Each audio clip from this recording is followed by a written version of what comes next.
Hey, good morning. It's Glenn Tobias from thereturnofman.net. I wanted to talk to you today about another aspect of being a dad.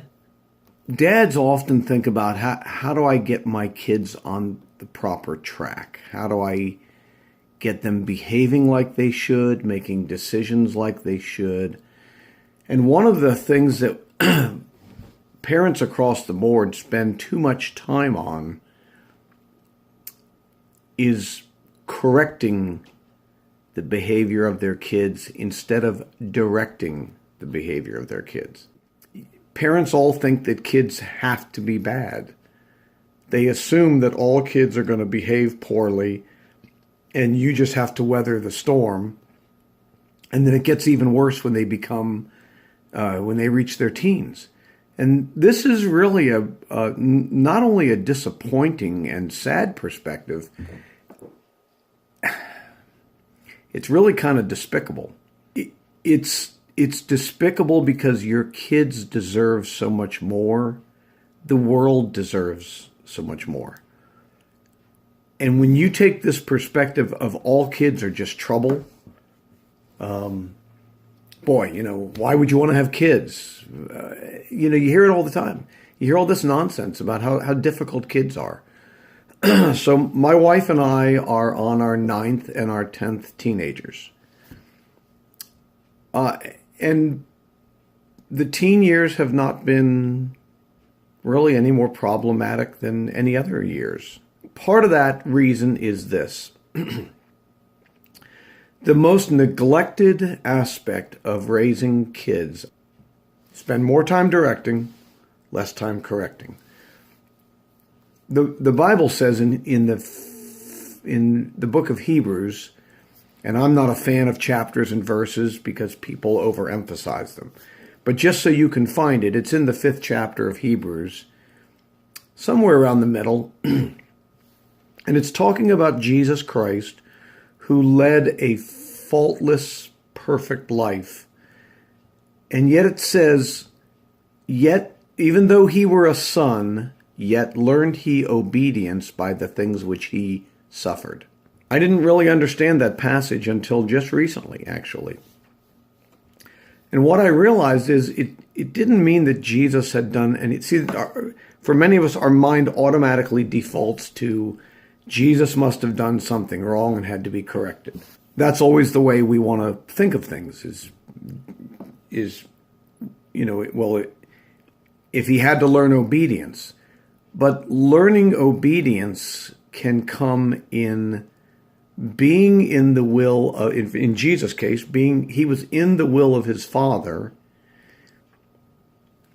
And as he went through suffering, he learned to continue trusting his Father.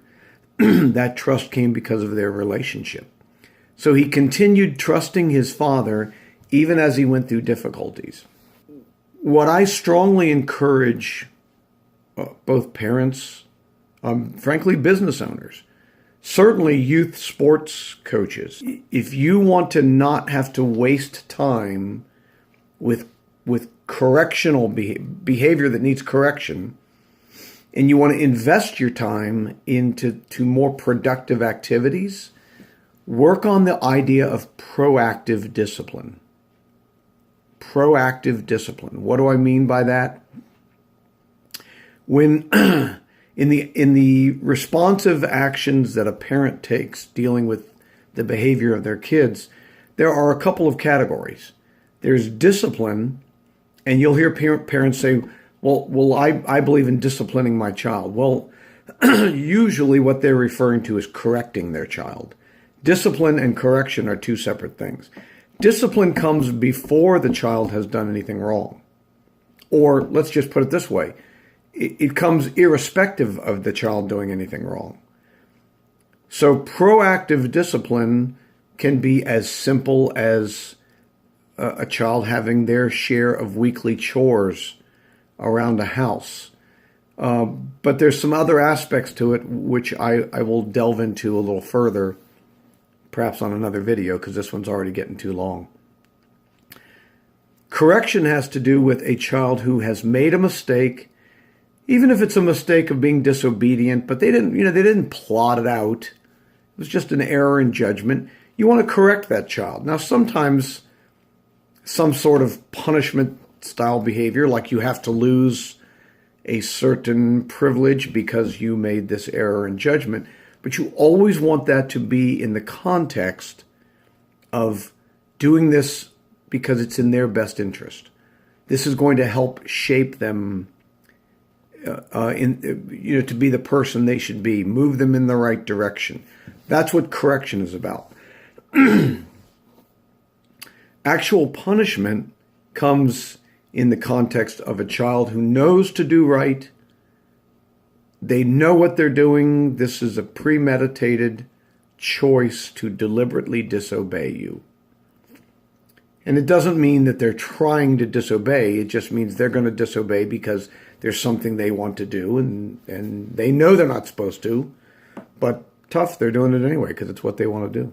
The goal is to be able to proactively discipline your child and have them respond. Disappointment is perfectly fine. There's nothing wrong with them being disappointed, but they should not have to lose a joyful spirit when they receive proactive discipline. They should not lose their trust in you when there is proactive discipline. All right, enough of that for right now. I'll get back again soon, so feel free to catch up with me. Write me at the address you see on the screen there, Glenn@thereturnofman.net. Hit me up, and I look forward to talking to you on the next video. Thanks. Bye.